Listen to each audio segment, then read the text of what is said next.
Good afternoon. Today is September the 8th, and we're continuing our series with Black artists, talking about how Black art matters and why Black artists in particular matter so much, especially in this time of social unrest and racial division. It's important for us to unpack some of the ways that art is acting as social protest and how arts education functions as social justice within our education system. So we're talking with some artists to get their opinion, to look at the trajectory of their respective work, and and just to get some clarity about their perspectives from their own mouths. So I'm here with Mr. Lance Flowers today, who's a visual artist, and I'm sure that he will add so much to our understanding about his work and his place in the arts community, but also as a voice in the world, a unique voice in the world. So welcome, Lance. Thank you so much for joining me today. Thank you for having me. I'm excited. Thank you. I'm going to start our conversation the way that I've begun each of the conversations I'm having with artists and arts educators. And I would like to know, how were you exposed to the arts? Uh, I think from a young age, I was always interested in art. And the,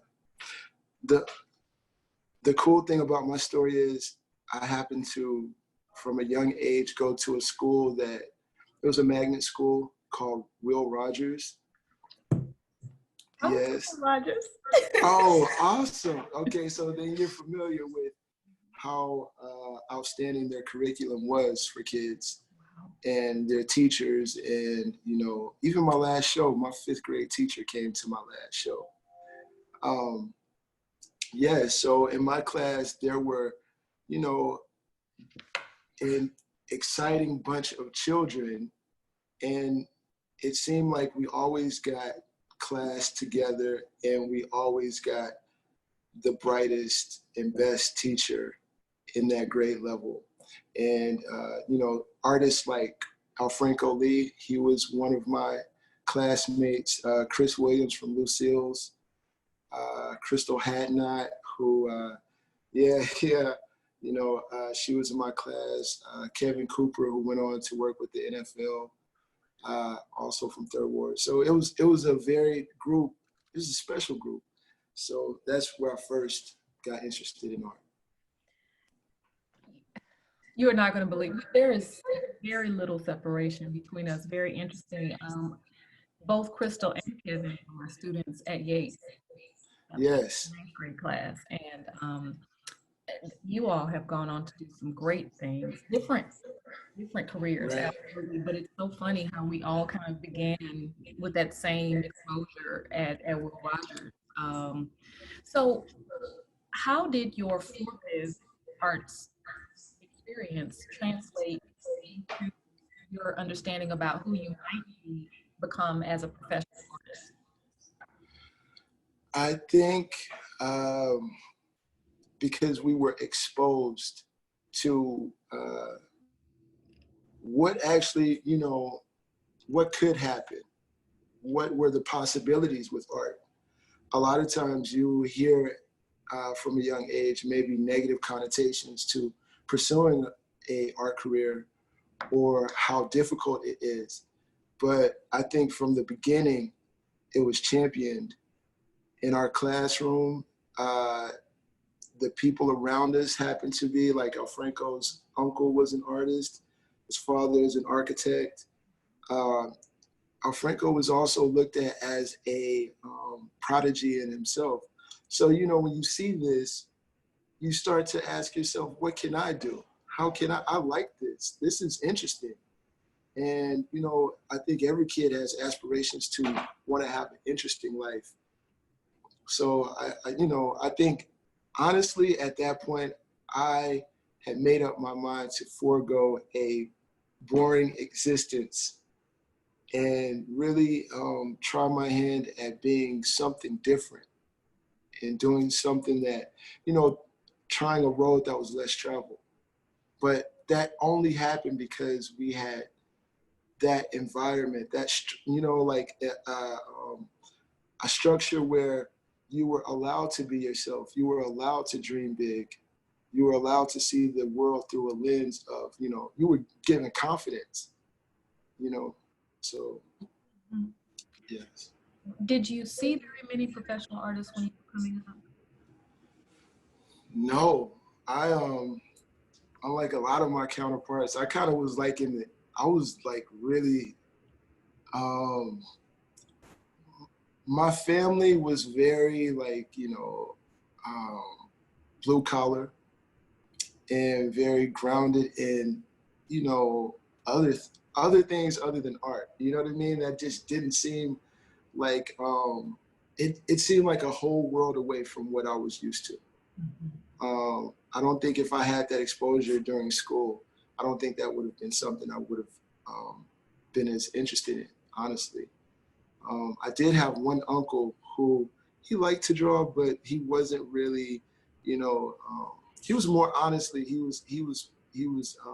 had a battle with drugs and alcohol. So that never really, you know, I never really equated the two with, you know, oh, okay, well, this is plausible, you know, based on his situation. So, yeah, and on my father's side, they were heavy into academia. You know, my my aunt, she just retired from 40 years at U of H. Gretchen Wiggins, she was a professor, and you know her, and also an academic advisor. And at TSU, she went there with her sister Stephanie, who became a senator in Arkansas. And my grandfather was a civil rights attorney and finished his tenure as a state court of appeals judge later on in life. And before that, even his great grandmother, she was a teacher too. And my great grandmother, and you know, if you ever read I Know Why the Cage Bird Sings, you know, she's the one who influenced Maya Angelou to speak Beulah Flowers. So yeah, they, you know, it was not really on either side. It wasn't like art was a thing. That is fascinating. At some point, I would maybe during the panel discussion in October, we could get some of that, some more of that biographical background, or even so that artists can make some of those connections. But again, you know, I made the connection to you earlier, not to date or to, you know, suggest the difference in our ages, but to show that there's this continuum. And although we haven't been connected previously, there's so many points of intersection, you know, you know, it's just interesting to know that the arts community is so large and yet so So small. so small. Yeah. So let's talk about your current work. Okay. Okay. Slides, and I want to be able to have some time to focus on those.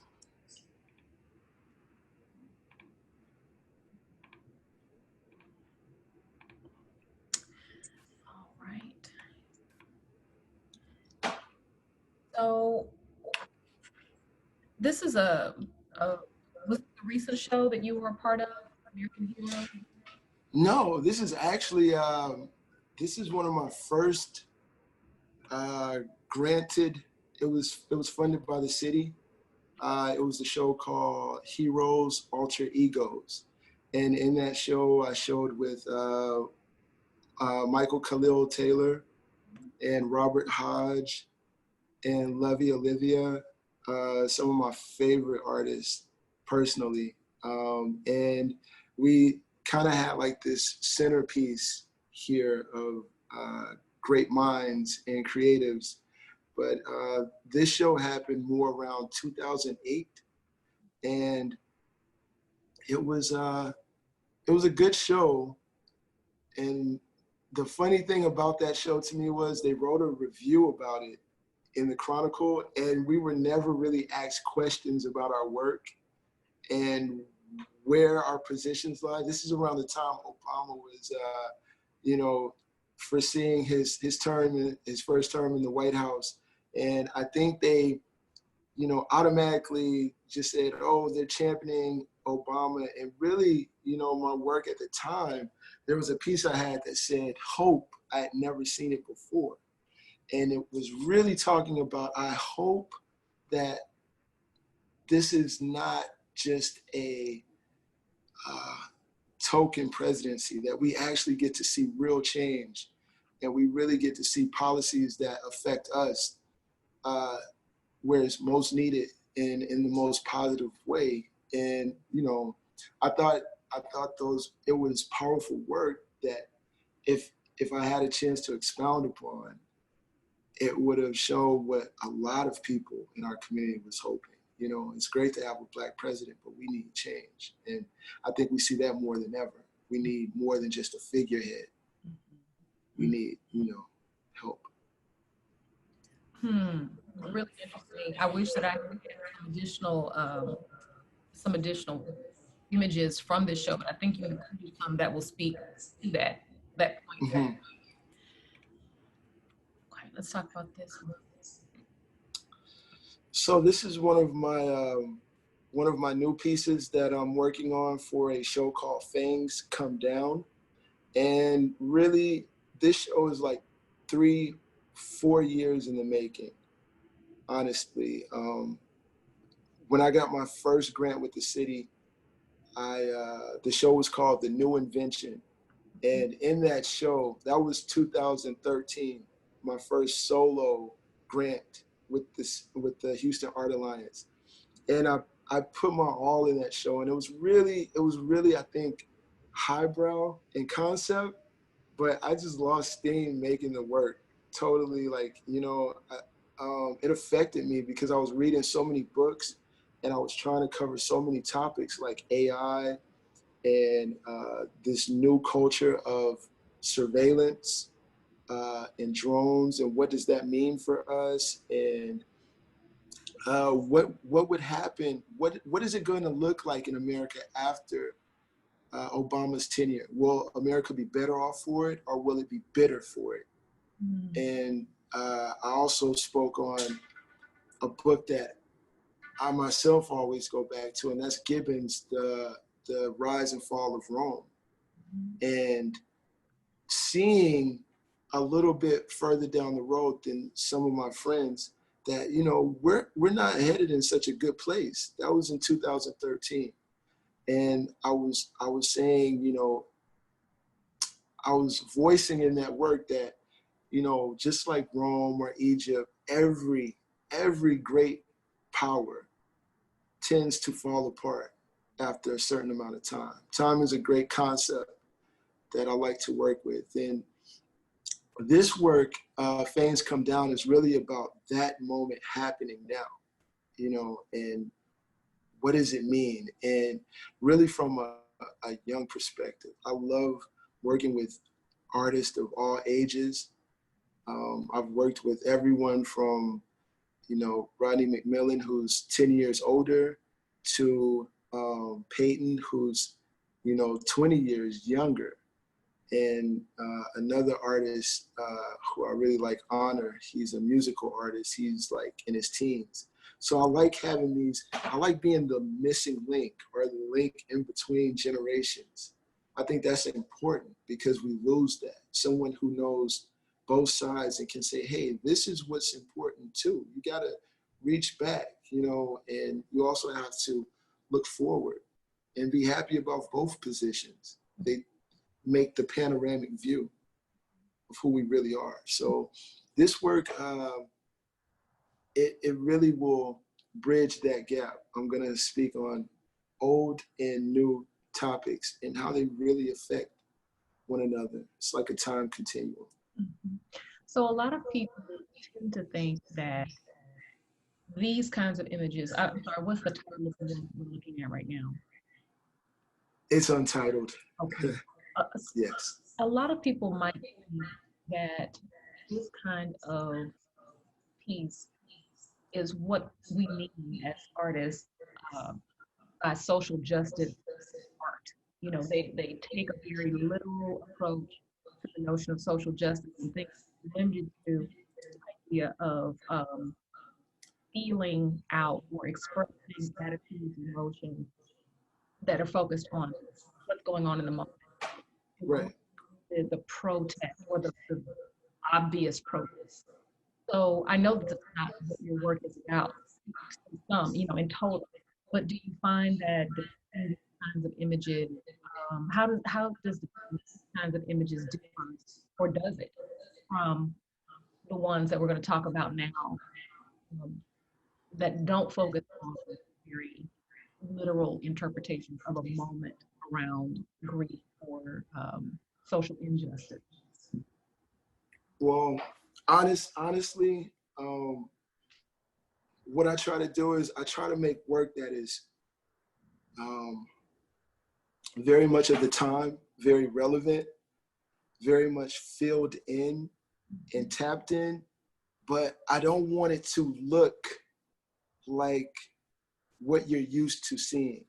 I want my work to capture the attention of every audience. You only have so many seconds for someone to look at something and consider it interesting or not.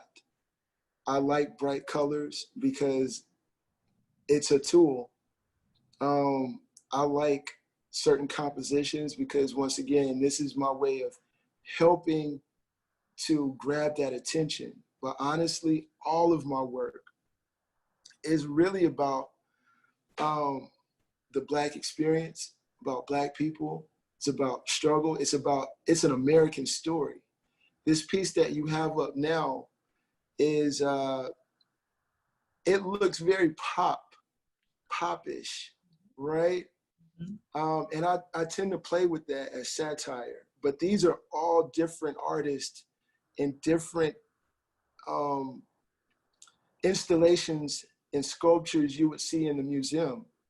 There's pieces from Ron English and Barbara Kruger.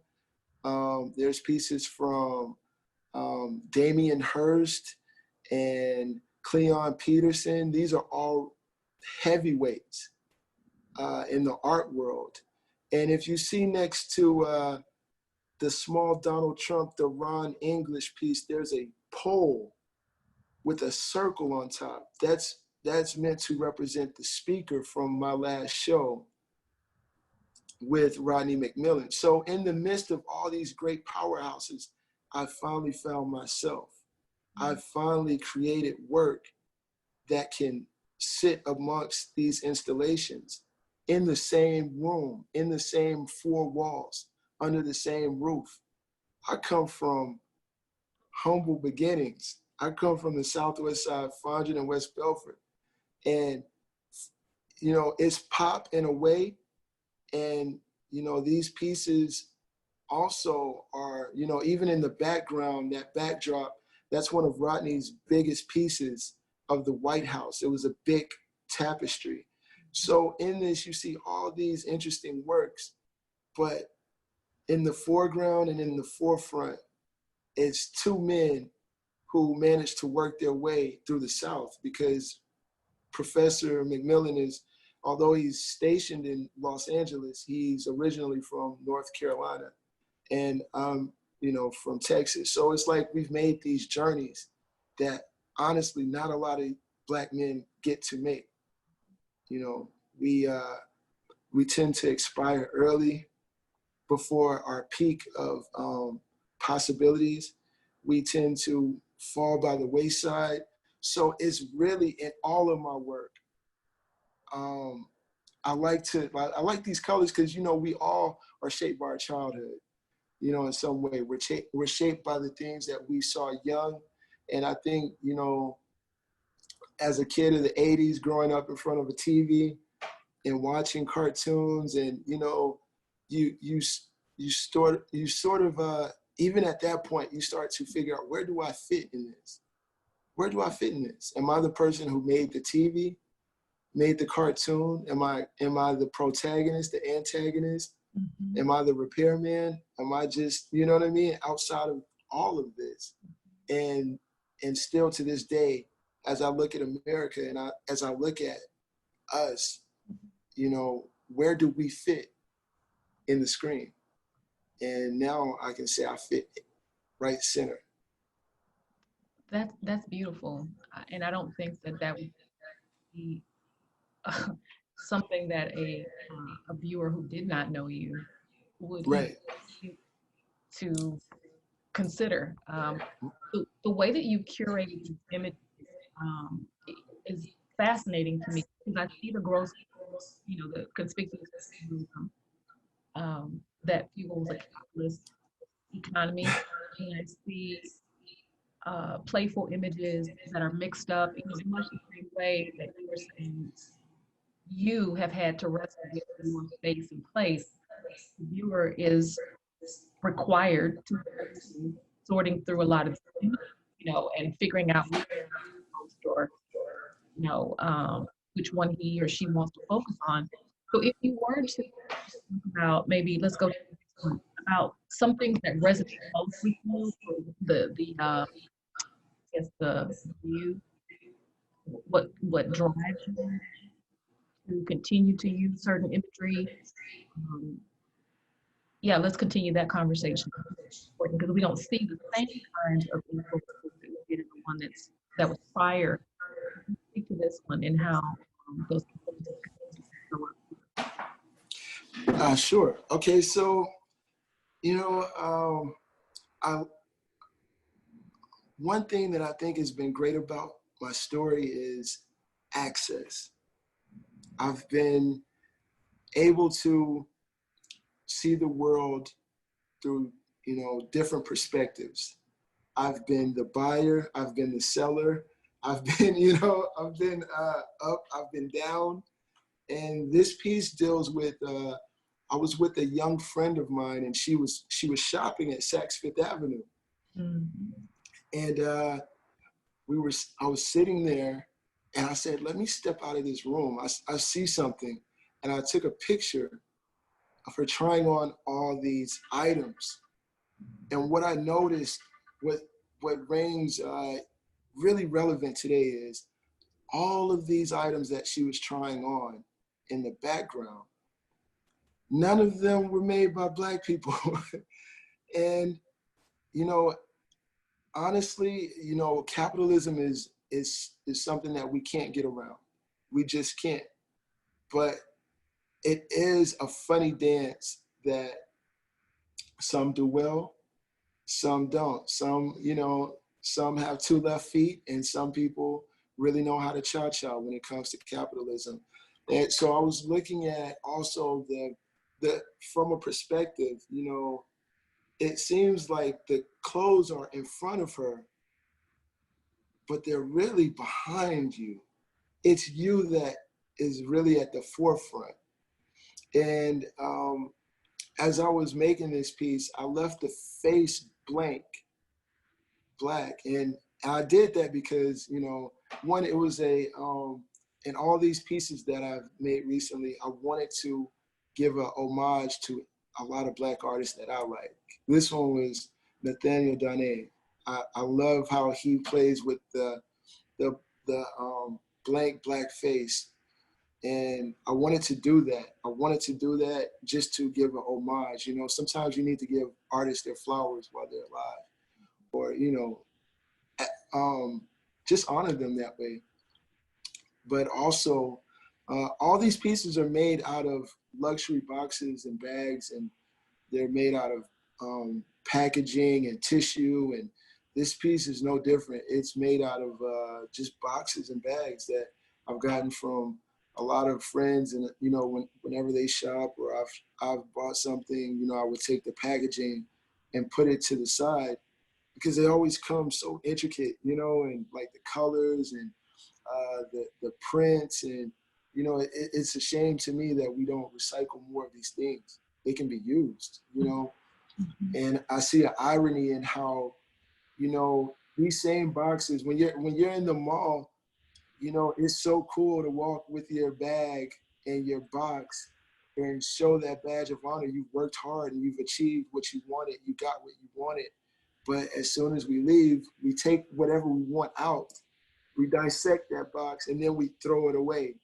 And a lot of times I feel like we ourselves have done the same way. We, by the world, we've been appropriated. our culture has been dissected.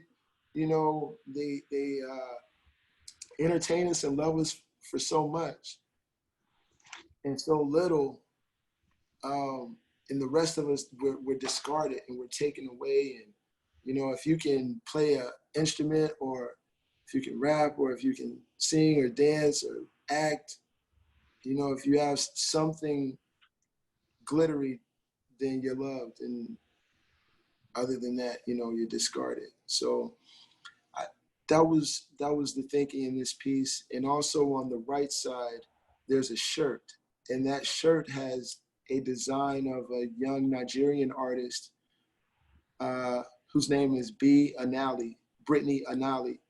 And you know, I wanted to show that this, you know, kind of like this tenet of, you know, starting to support your people and who's the future, and seeing that future, seeing all of these, what's happening with culture and with design. There's a lot of beautiful things that are being made by a lot of beautiful, bright, young minds and creatives. And, you know, so on one side, it's an established artist, and on the other side is the new up and coming, you know, artist. And in the foreground, it's, you know, how they fit into this world of things, How of large is commerce. the scale of this one? This is 36 by 48.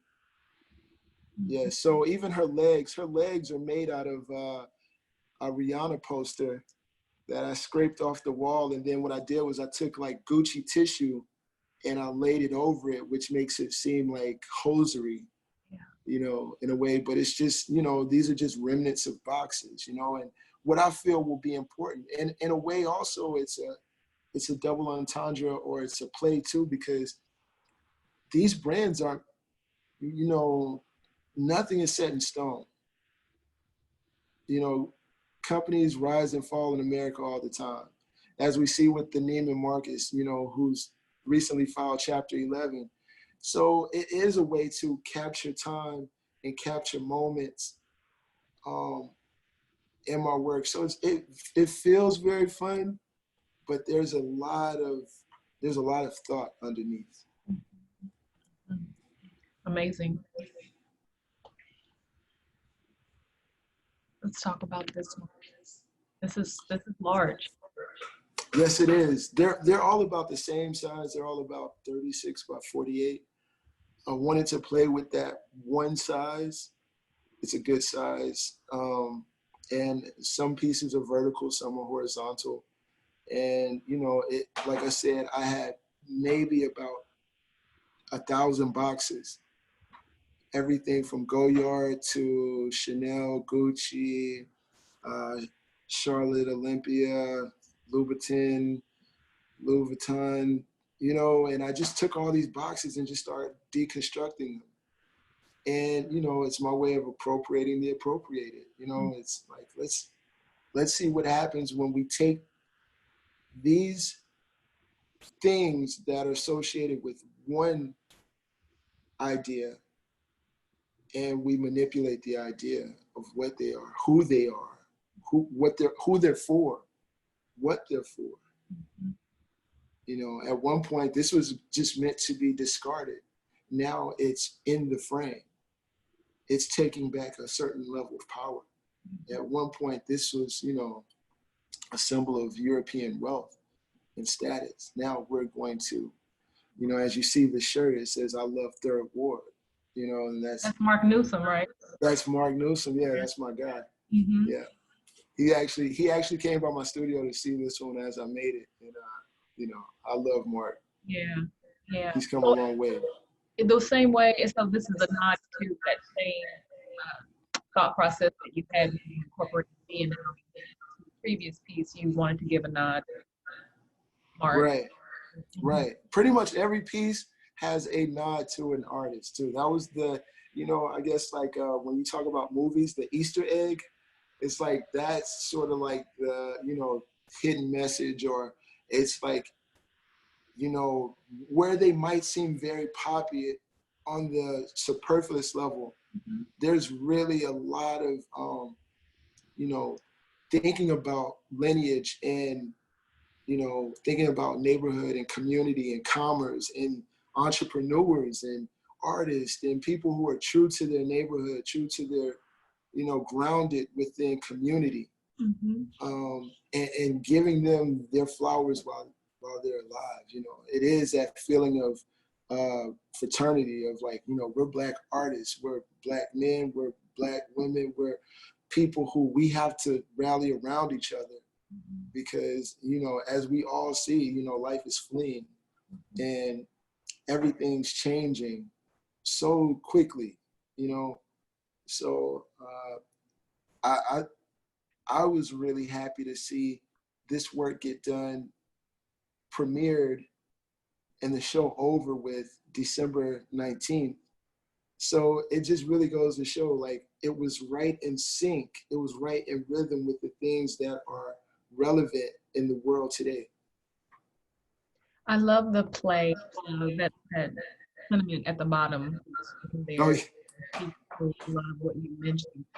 And again, when we're talking about art, or when most people think about the relationship between social justice and artwork, they're more inclined about local representation of people protesting, or, you know, civil rights figures, you know, Black Power advocates. And here you are, you're protesting, and you're mentioning the core of social justice in ways that are so unexpected and so um, just startling that I'm so glad that you're here so that we all can have a larger discussion and our understanding of how to advocate for social change, particularly through the arts. right. What about this one?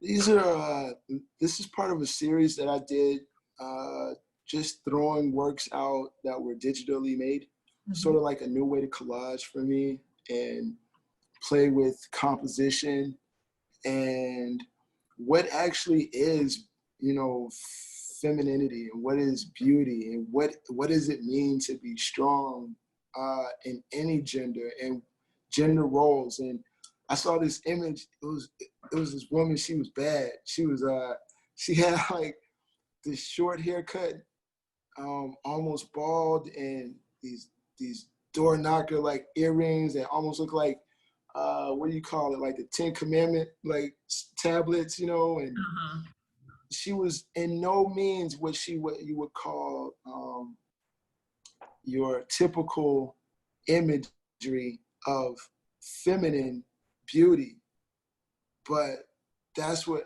made it striking. I think that's where I work best in my work. Is like, it's not what you would think of as your typical Black art or art.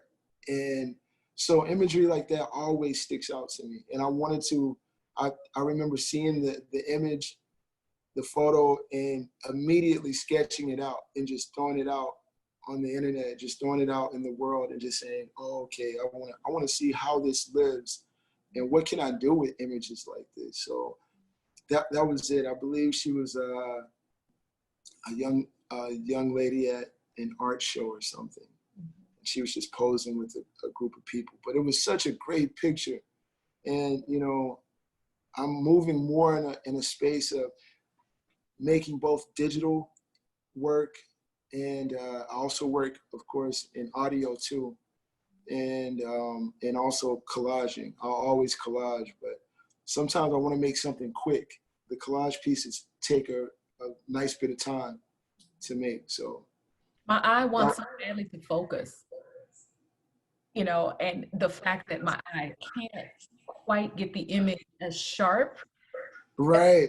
it is just so interesting. You know, it speaks to, Yes, it's blurred on purpose. yeah, I blurred yeah, it, so I get it's that. it's two images overlaid, so there is no sharp edge. It's almost like you're all. It's like a play with your mind because it makes you want to focus on it more. Like, why can't I focus on this? Yeah, yeah, Yeah, it's slightly blurred. I get that. Very successfully done. I get that. Thank you. All right, larger spaces. now curating entire. This is a work that I did with Rodney McMillan, who's the professor of sculpture at UCLA. Rodney McMillan is also he's one of the 30 artists in the 30 Americans show that has been traveling for the last decade, which includes, of course, Jean-Michel Basquiat. It includes Kara Walker. It includes, let's see, Carrie James Marshall, Nina Chanel Abney, Kehinde Wiley, all the greats, you know. So it's kind of cool to break off and be like, oh, wow, I'm working with one of the greats, you know what I mean? So I'm not that far in proximity, I guess, you know, but he's a great guy. This is our second time working together. We actually got to work 10 years ago in Zen Studio when it used to be over the original Community Artists Collective. And he came in town, he flew in, and we worked on a version of California Dreaming. And he stayed for about 4 days, and we ate cornbread and greens and, you know, sang, and it was a great time. And he came back and he had this show about homelessness and the immediacy of this epidemic in California. And the premise was that in this land, that's the name of that big panoramic piece, In This Land. And the piece is meant to represent all of these layers of the land, and, you know, the minerals and the blood and the people that are gone and the richness of it all. And why can't I have a piece of it? Why am I on top of it, not enjoying? Why am I relegated to the outskirts of America when I am an American? And in this work, you know, he did the big panoramic piece, and then I produced the audio for this show. And we did 2 renditions of two songs that we thought would best encapsulate the theme of this work, which was Home from The Wiz, and also Born in the USA by Springsteen, which is a great protest anthem that a lot of times, like my work, is misconstrued because it sounds so upbeat and uplifting. Right. So, you know, I was honored to do it. It played all day, every day for 4 months at the Museum of Modern Art in San Francisco. I brought in some young artists, musicians, that is, who really did a phenomenal job. We just jammed out for like a week, and then we had Rodney come out, and we just cooked up in the studio, and he worked with a phenomenal vocal coach named Tamara, who's in Los Angeles. Funny story about her, she just worked with, not Diana Ross, but Tracy Ellis Ross for her movie High Note. So she's a phenomenal vocal coach. And Rodney has like this very commanding professor voice, but it has a lot of character to it. And it added a different depth to the lyrics of both songs. And it made it very, very powerful. And a lot of his students came out from UCLA to support. And a lot of other artists came out. And yeah, it was a great time. It was a great honor. We'll probably work again. So I'm sorry, did you rearrange the songs? Did you sample them? No, the music was something that I composed, you know, all new. It was all new. And just like before, the first thing we worked on 10 years ago, California Dreaming, I kind of sampled pieces of it, the Mamas and the Papas version, and I think the Shuggie Otis version. And but this, I wanted to make it totally something different. And what I did was I did sample in both, but I used artists that are very young and very, even for some people, they wouldn't even know who they are yet that are young. You know, Nick Grant and Mick Jenkins, I use their voices because it is the youth. A lot of my work right now, I am thinking about what happens after me. And I want this work to never get so highbrow or sophisticated that it loses the next generation. It's meant to swing to them. It's meant to be like a passing of the torch. And sometimes, you know, we get lost in translation. So I wanted the work to be something that the next generation could identify with by having these excerpts and these portions that are easily digestible for them. Oh, I know what that is. I've heard those guitar licks. I know that voice. So. Right, right. Fascinating. You mentioned DJ Zen, a good friend of mine. He is sorely missed, a member of the Yes, community. So I'm glad to know that you were able to work with him and that his spirit is still alive in the work that you continue to produce. Um, definitely. Move forward to the flood. This looks like a flood. Yeah, this is actually around Harvey. And once again, you know, the theme of this work was all about capitalism. It was about juxtaposition and repurposing and also impermanence. You know, nothing lasts forever, nothing. But at the same time, the good thing is everything's always transforming. You know, in the Buddhist wisdom, you know, higher sense, samadhi sense, you know, energy never dies. And I wanted the packaging to do the same thing. I wanted it to be an exercise in samadhi. I wanted the work to be an exercise in enlightenment. And what does it look like when the most vain, materialistic objects become enlightened? And it's a sense of, this is like seeing impermanence. You know, this is actually a friend of mine. um, these are his cars in his garage during Harvey. And yeah, it became like this picture actually, it came from a real picture that he put on Instagram, and it blew up. And people were like, "Oh my God, get those cars out of there!" You know. And I thought it was a cool image of, one, it's a great image, but it felt like a realization of where I had come in my own life. Like, you know, as I get older, I become very much more aware of who I am to the fullest extent. And, you know, there's nothing like knowing oneself. When you know yourself, things and objects don't seem as important. And I don't need things to define who I am. I don't need money. I don't need a big hoopla. I don't need like a big cheering section. I'm good. I'm 100% me every day. So it was like the crashing waves represented myself. It's like, you know, I don't need a Ferrari or a Porsche.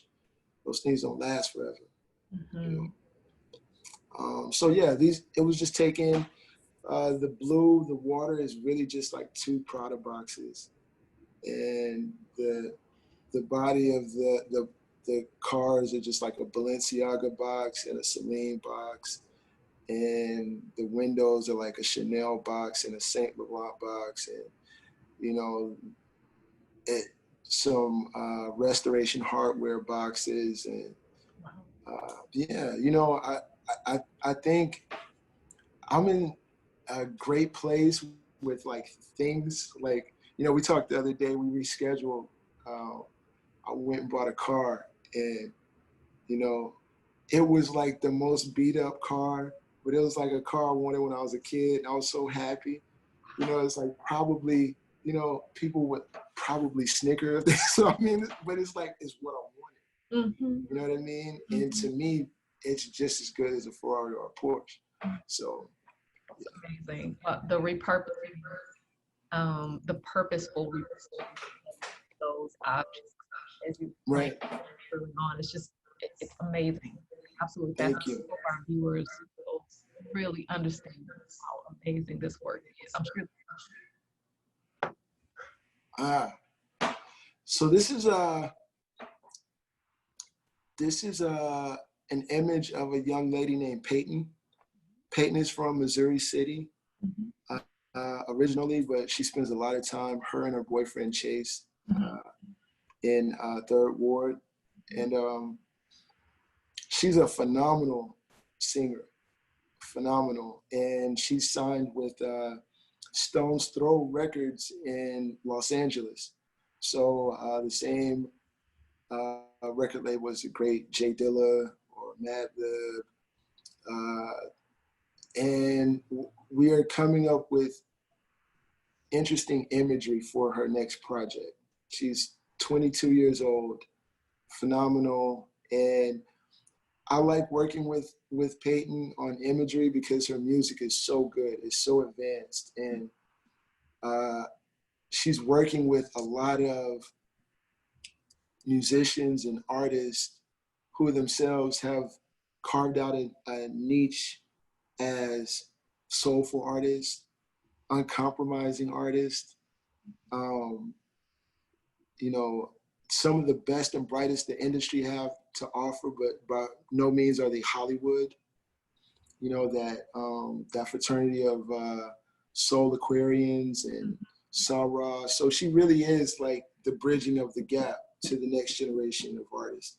So I threw this image on because what we've been doing a lot of in the digital work, like the first one with the two embracing, is we've been playing with the idea of cartoon backgrounds and how do cartoons really influence us? You know, and a lot of times when you look back at the old cartoons from the 30s and 40s, you see they were very much propaganda agents and ways to instill principles and ideas in the youth early.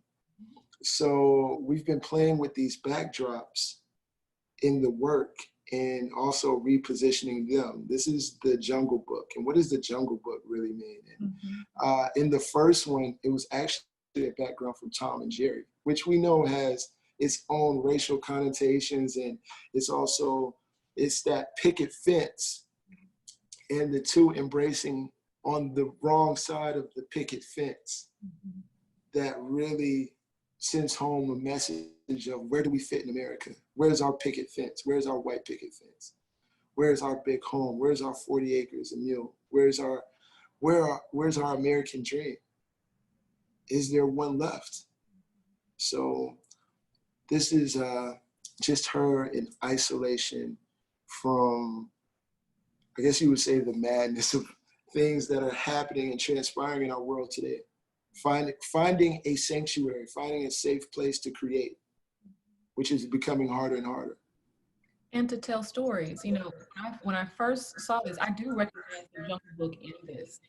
Um, Right, I thought about Uncle Remus and the old zippity doodahs where he was the live figure, and there were cartoon images of birds flying around him, and he would catch a bird on his finger, and you know right. those kinds of this resonates with me so much. Yes, I see how there's a natural progression from or between the idea that you're in some of your collages with the objects, the consumer goods, and how it's translated right here. Where is the space? Where does one fit historically along a historical continuum, but also within this space that is so harsh? You know, where one Mhm. has to carve a space, and I think it's fascinating. So all of this is done digitally, including the images of the soundboard and the work.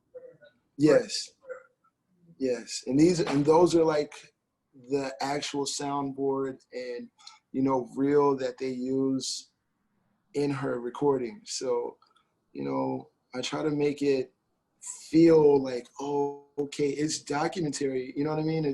It's documenting a moment just through a different lens. You know. It's amazing. Amazing. I think we Thank you. have one other. Yes. Mhm. So this piece is part of a lobby series. It was a commission for Memorial Towers off of Memorial Drive, close to downtown. They commissioned me, the Barvin Group, they commissioned me to make a piece of art for their lobby. For a long time, my studio was at the top floor.